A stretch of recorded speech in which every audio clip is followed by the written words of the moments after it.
I'm Hamilton Perkins, founder of Hamilton Perkins Collection, and right now I am headed to UCLA Innovation Showcase, Draper Family UCLA Showcase. And this is really crazy because it's been a year since I was on stage at the last UCLA Draper Family Innovation Showcase. Golly, it's bright. And now I'm back.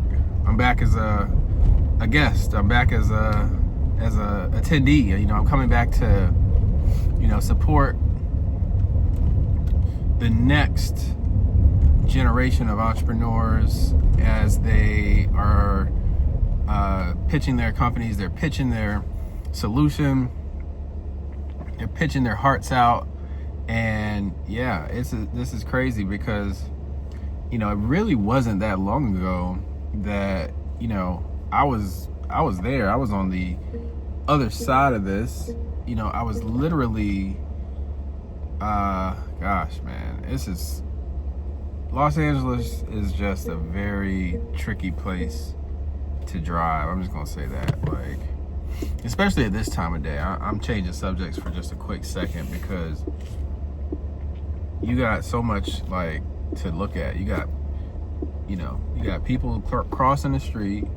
Most of the people are on their phones, and then you got people driving. The people that are driving, they're on their phones too. So you got people walking on the street, they are on their phone, crossing the street, walking into traffic. You got people driving in traffic on their phone. Anyway, that's not what this video is about. I'm just trying to document this moment because it was a feeling, because I can remember it was 1 year ago we had done all this work, all this preparation to get to the point where we were going to be on stage, we were going to be competing, and we were going to learn who won at the end of the night, like who would get some funding. So, you know, before all that, you know, it's really just crazy because, I mean, less than 2.5 years ago, I mean, you know, I was still trying to figure out, like, how could I even get into an accelerator? You know, I had never really been in an accelerator, which is kind of crazy to think about. Just 2 years ago, I'd never done an accelerator, never been a part of any like programming where it's like formal, where you get like that boost, you get that mentorship, you get that check. And then, like I say, fast forward, we got into the Draper Innovation Showcase, which is put on by UCLA. It ended up being about a 2-month program almost, roughly. I can remember finding it initially and just discovering it. And, you know, I'll never forget kind of getting into the program too. Like, that was also, you know, a moment because, you know, it's one thing to get a check or to get funded, but then it's like another thing to actually get selected to have the opportunity to get the check. You know, it's like a whole process. You know, it's kind of like first starting with that idea. And I think as I reflect on this, you know, this is already a year later. You know, so much has happened in just the last year.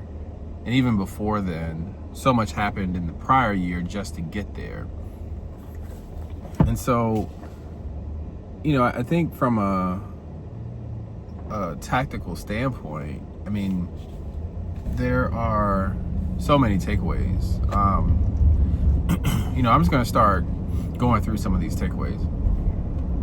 Takeaway number 1, every program and accelerator is unique, of course, but you really have to be mindful of like who is in the program with you. So for example, sometimes the people that are learning with you, the people that are in the program with you, you all are building your business, you know, you might team up.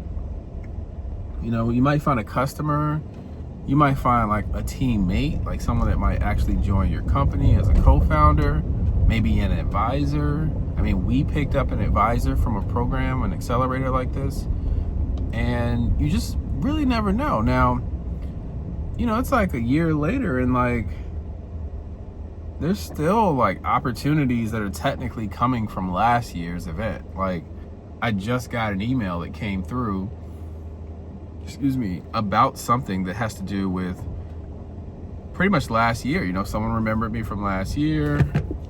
You know, they wanted to kind of get my thoughts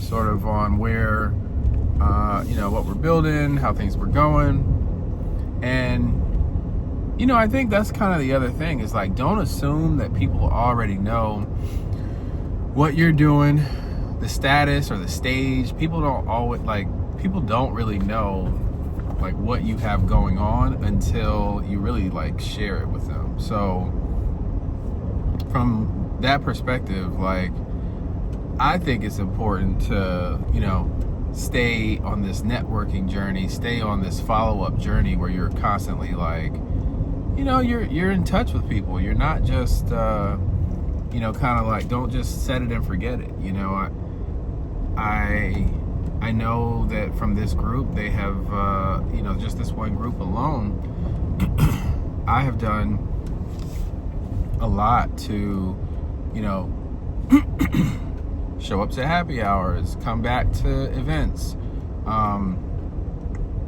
you know, just network, just, you know, email, try to see what's going on. And side note, it seems like every time I'm about to like speak or I'm about to do a video or something, man, it's like my whole throat, or, you know, and I don't have any water right now, but it's like, gosh, I just start sneezing and I start having an allergic, you know, whole allergic reaction, which is just crazy. But that is also a reminder that you got to do it anyway. Sometimes it's not going to be perfect. You're not going to be fully where you want to be. Same thing with these accelerators. Like, you might not feel like you're even ready for something, and you might not feel like you actually have a chance to like be considered. So I always say, and I always think, don't say no for the other guy, you know, for the person on the other side of the table or woman. You know, don't say no just ahead of time before you even really give yourself a chance. So, you know, you have to apply for stuff. You have to kind of pitch. You got to be okay with the no's. So you're going to get no's. Like, you're going to get a lot of no's. You know, I've gotten so many no's. Like, I got a no today, which I was like, man, you know, I was kind of expecting a yes. It was actually a no. But it's all good because it really is like another number that gets you closer to a yes. And, you know, we sort of had this and continue to have this very dialed in to the point where, okay, we know that if we get a no, you know, there's probably going to be a set number of more no's that we're going to get before we get a yes.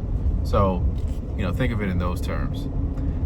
I'd say also about these events, you know, the real like sauce to me is, you know, also being able to come back a year later and, you know, be able to network. I mean, gosh, last year this time,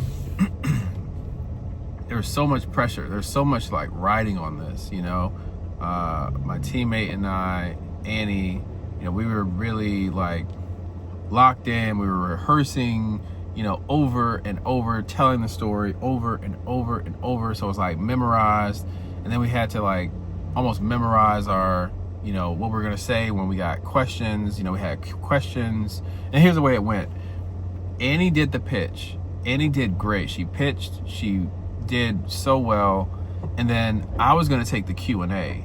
So it was almost like, I felt in some ways like it was equivalent to like almost coming off the bench in a way. You know, it's like, you know, not in like a status thing or something, but more of like just like being cold and warm type thing. Like if you're playing a sport, let's say basketball, and you're a starter, you know, you did warm-ups, and then, you know, you get in the game and the game tips off and you're warm, and then you kind of have the guys coming off the bench, and it's like, okay, well, they're coming off the bench, so they're gonna be a little cold. I mean, you know, you got your warm-up jersey on, you gotta take that off.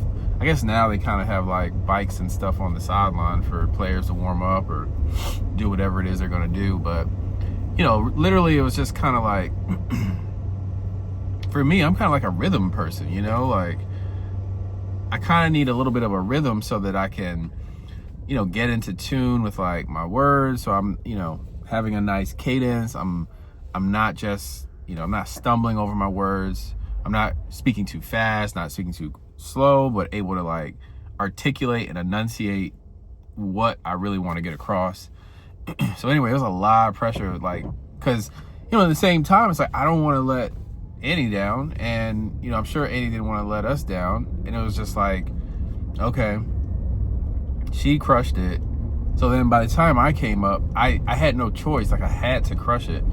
And I did. I had some good questions, solid questions from Draper family. And I'm grateful to the Draper family for, seeing our vision and believing in what we're building.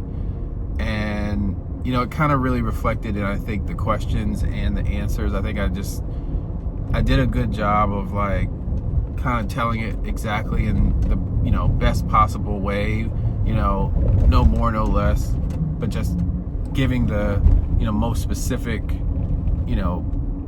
answer that would, make the most sense in that, if you're being asked that question.